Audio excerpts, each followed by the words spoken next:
Turkish military coup d'état attempt on July 2016. On July 15, 2016, a coup d'état attempt in Turkey was launched by a group of Turkish military servicemen. The coup attempt, which is ongoing, was confirmed by Turkish Prime Minister Binali Yildirim. Background: since the modern state of Turkey was established in 1923, the Turkish armed forces have staged coups 3 times in 1960, 1971, and 1980, and in 1997 intervened via a military memorandum. The military historically has viewed itself as guardian of the state established since Mustafa Kemal Atatürk, although in the years leading up to the 2016 coup attempt, the, later discredited, Ergenekon trials took place, in which Turkey's civilian leaders were viewed as establishing dominance over the military. Former Prime Minister Ahmet Davutoglu was replaced in May 2016 due to differences with the Justice and Development Parties, AKP, President Recep Tayyip Erdogan. At the same time, there was a renewed conflict with Kurdistan Workers Party, PKK, rebels in the Kurdish-Turkish conflict and the Syrian civil war. On 13 July, less than 2 days before the coup was launched, Erdogan signed a bill giving Turkish soldiers immunity from prosecution while taking part in domestic security operations, requiring cases against commanders to be approved by the Prime Minister, while cases against lower-ranking soldiers may be signed off by district governors. The immunity bill was seen as part of a détente between the government and the armed forces, while the latter have increasingly been taking over the military operations in the Kurdish inhabited areas from police and paramilitary units. Events: on July 15, 2016, as reported just before 11 p.m. local time, military jets were heard and seen flying over Ankara, and both the Fatih Sultan Mehmet and Bosphorus bridges in Istanbul in the direction of Anatolia to Europe were closed. Prime Minister Binali Yildirim, Turkish Prime Minister Binali Yildirim has said military action was being taken outside the chain of command and it was an illegal attempt to seize power by part of the military. He further said that those involved will pay the highest price. 9. Local media also reported tanks in Istanbul's Ataturk airport. It has been reported that internet users within Turkey have been blocked from accessing Twitter, Facebook, and YouTube. But Twitter later claimed that they have no reason to think we've been fully blocked. Some hostages have been taken at military headquarters, including the Turkish chief of the General Staff Hulusi Akar. The military also entered the Justice and Development Party's offices in Istanbul and asked people to leave. A statement issued by the Turkish Armed Forces read, "Turkish Armed Forces have completely taken over the administration of the country to reinstate constitutional order, human rights and freedoms, the rule of law and general security that was damaged.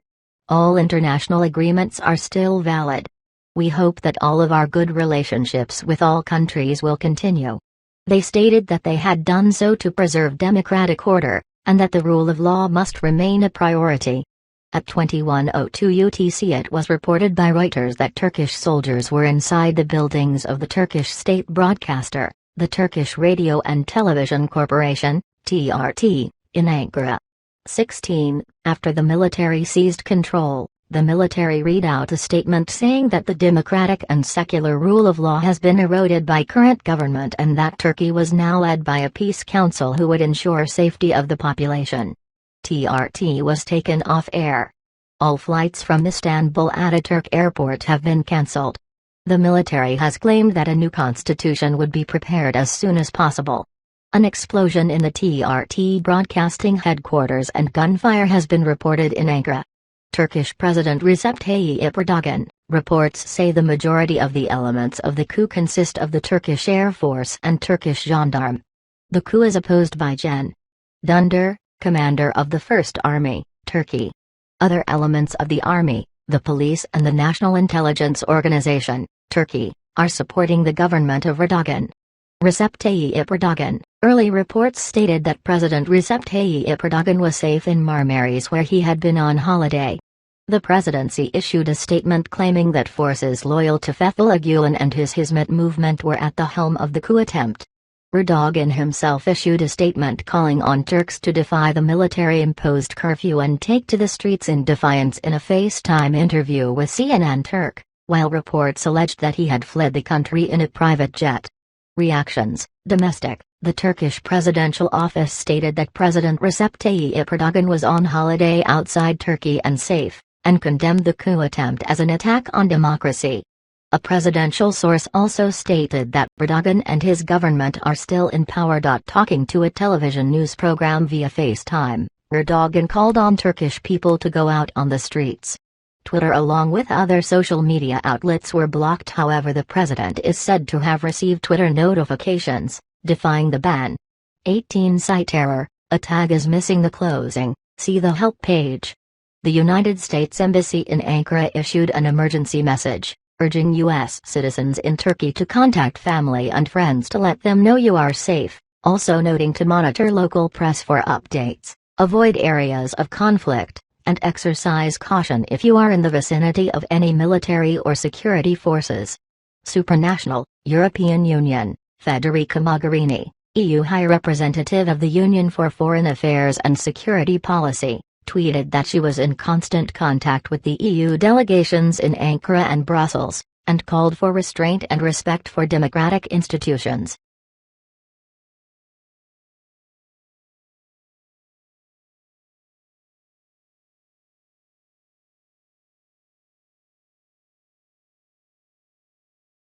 Turkey's military declares coup as soldiers are deployed across country. Turkey's president called for people to resist in public squares and airports.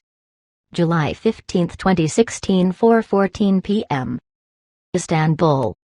The Turkish military declared late Friday that it had taken over the country, but government leaders insisted that the coup would not succeed. Tanks rolled through the streets and the sound of gunfire rang out, sparking fear and confusion about who was in control. Later, crowds of people poured into the streets in protest. Turkey's state-run Anadolu agency reported early Saturday morning that 17 police officers were killed when a helicopter attacked the police special forces headquarters on the outskirts of the capital city, Ankara.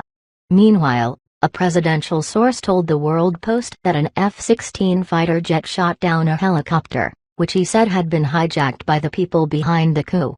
Several senior military figures spoke out against the coup and predicted it would fail, adding to public confusion about the extent of the support within the military for the takeover. The coup was announced Friday in a military statement read on TV, in which armed forces expressed concerns about rising autocratic rule and increased terrorism. The statement said martial law and a curfew would be imposed in the country. CNN Turk broadcast footage of Turkish President Recep Tayyip Erdogan, who gave a statement using FaceTime on a mobile phone. "I urge the Turkish people to convene at public squares and airports," he said to CNN, according to a translation of the statement from a presidential source. "There is no power higher than the power of the people." President Recep Tayyip Erdogan speaks on CNN Turk via FaceTime. Turkish police under Erdogan have routinely cracked down on protests. Most recently a peaceful gay pride demonstration in Istanbul, using water cannons, batons and tear gas. Nonetheless, in the wake of Erdogan's appeal, crowds of people flooded the city of Istanbul and blocked the streets with their cars, HuffPost Arabi reported. Mosques broadcast appeals calling on people to protest the coup. Images on social media showed people congregating in public squares in Istanbul and Ankara, some clambering on tanks, others waving Turkish flags. Long lines of people chanting slogans and vehicles honking horns proceeded down a highway in Istanbul, according to a video from HuffPost Arabi. Supporters of President Erdogan protest in front of soldiers in Istanbul's Taksim Square early Saturday morning. Earlier on Friday, Turkish Prime Minister Binali Yildirim had announced that an attempted military uprising was ongoing during a broadcast on NTV television. Turkey would never allow any initiative that would interrupt democracy, he vowed. Some people illegally undertook an illegal action outside of the chain of command, Yildirim said. The government elected by the people remains in charge. This government will only go when the people say so. Military jets and helicopters buzzed over the cities of Istanbul and Ankara, sending car alarms wailing, as forces closed Istanbul's two main bridges across the Bosphorus Strait. Turkish security officers detain people on the side of the road as they shut down the Bosphorus Bridge in Istanbul. Witnesses reported the sound of shots and explosions in the capital, and images and footage shared on social media appeared to show flashes of gunfire in Ankara's night sky. People shared images of tanks rolling through the streets of Istanbul and Ankara. Tanks pulled into the entrance of Istanbul's Ataturk Airport, the largest in the country, according to Turkish television news reports. Turkish Interior Minister Eftin Alabama argued early Saturday that Turkish police and most of the military, including the top ranks, would counter the coup attempt, which he described as being perpetrated by gangs. He urged Turkish citizens to fearlessly go out and support our security forces. It's possible that this is only a faction of the military, Henri Barkey, director of the Middle East program at the Woodrow Wilson International Center for Scholars, told the World Post. The fact that they did not arrest Erdogan means they don't have things totally under control. My guess is that this is not an army working in unison. They are looking for allies. They are trying to convince other units to join them. Once they have momentum, they think other units will join them. It's a very risky operation, Barkey continued. The U.S. Embassy urged American citizens to seek shelter early Friday morning.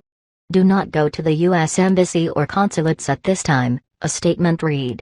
The U.S. State Department had a new emergency message for Americans in Turkey around 1:30 a.m. Saturday morning in that country. An excerpt released from a phone call between President Barack Obama and U.S. Secretary of State John Kerry expressed hope that all parties in Turkey would support the democratically elected government of Turkey, show restraint, and avoid any violence or bloodshed. Opposition parties, including the Kurdish-led People's Democratic Party, HDP, also spoke out against the coup effort. HDP is under all circumstances and as a matter of principle against all kinds of coup, the party leaders said in a statement. This country had suffered a lot from the coups. We do not want these difficulties to be repeated, said Kemal Kılıçdaroğlu, head of the Republican People's Party, CHP, according to Hürriyet Daily News. Erdogan supporters are dispersed with shots in the air by the military at Istanbul's Taksim Square on Saturday. Access to Twitter and Facebook appeared to have been slowed and blocked, even with a virtual private network, in some parts of the country. The Turkish government frequently throttles the internet after major events like terrorist attacks. An employee of Turkish state-owned media outlet TRT World in Istanbul told the World Post that their office was forcibly cleared by armed men on Friday and that the staff's phones were taken. Lucas Thorpe, an assistant professor of philosophy at Boğaziçi University in Istanbul, tweeted just after midnight Saturday morning that at least 50 people were lined up at an ATM in hopes of withdrawing money following the coup announcement. A jet flies low over Ankara.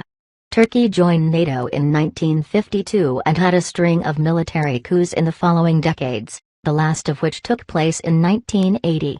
Erdogan has ruled Turkey since 2003, first as prime minister before assuming the presidency in 2014. A Turkish presidential source on Friday called the latest uprising an attack against Turkish democracy.